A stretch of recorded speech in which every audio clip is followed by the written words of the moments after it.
Welcome back. Get a chance here to visit with Saints defensive assistant coach Mike Nolan, who has been watching his linebackers carefully here in the opening portion of camp. Mike, it seems like a lot of times I look at your group and see an abundance of riches for you guys out there right now. Well, it's a good group. It's a competitive group, and they're very close as well. So the competition that goes on is kind of it's an interesting thing because, like I said, when you're close with someone, you're competing with them to take his job as well. It's an interesting thing, but they got good leadership in the group, great work ethic, and good players to boot. Over your long career, can you remember a group that was kind of stacked up like this? From top to, and when you're in as long as I have been, I've had some groups. I've been very fortunate over the years. I coached LT, I coached Ray Lewis, I've coached a lot of guys that were good, but it's got some really solid guys that any team would like to have. What are some separating factors between your guys right now? Separating, I think we're going to let the games kind of determine that. Right now, we mix them, as everyone talks about, and they know. The first group is the first one day. The next day, they may be the second group. The third group works in at times, so we really mix them around a lot. Who's playing with who. And there's a method to that madness as well, because you don't just want the same guys always communicating, because the next time a guy has to go in there that hadn't been with that group, if it's his first time communicating with the guys, guys have little things about the way they say things and the way they do things that are different from one another. No different than a quarterback trying to get coordination with a wide receiver.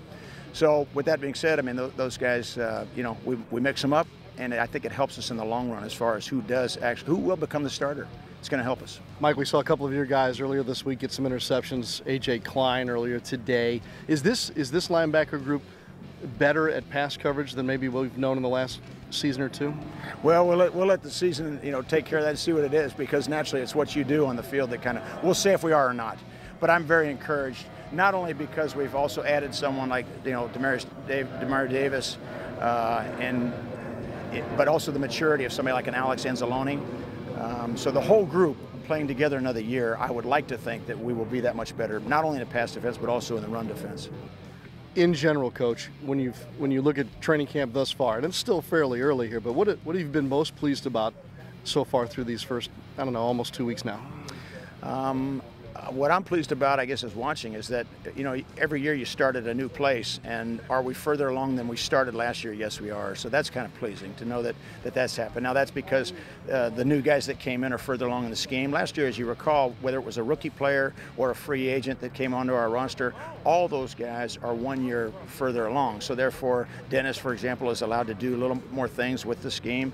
And scheme does help players play well. So that's why it's important. It's not about the scheme, it's about the players first. But when you give a guy, as we call scheme, tools, when you give him a tool, it can help him be a better player. And that's what kind of gets you excited, because right now they can accept those tools as opposed to looking at you like, Coach, I'm not ready for that. So some of the guys can do that, and it's just the second step. Obviously, we have a very long way to go, but it's encouraging. Is there a challenge, perhaps, that you've laid at their feet here for the next couple of days and working toward that first preseason game? A challenge? Yeah. Just to get better every day. It's very simple at this point, but that's really what the challenge is for each one of those guys. They're really focused on themselves, and in turn, that kind of gets the group better as well. Mike, thanks as always. Thank you. Appreciate it.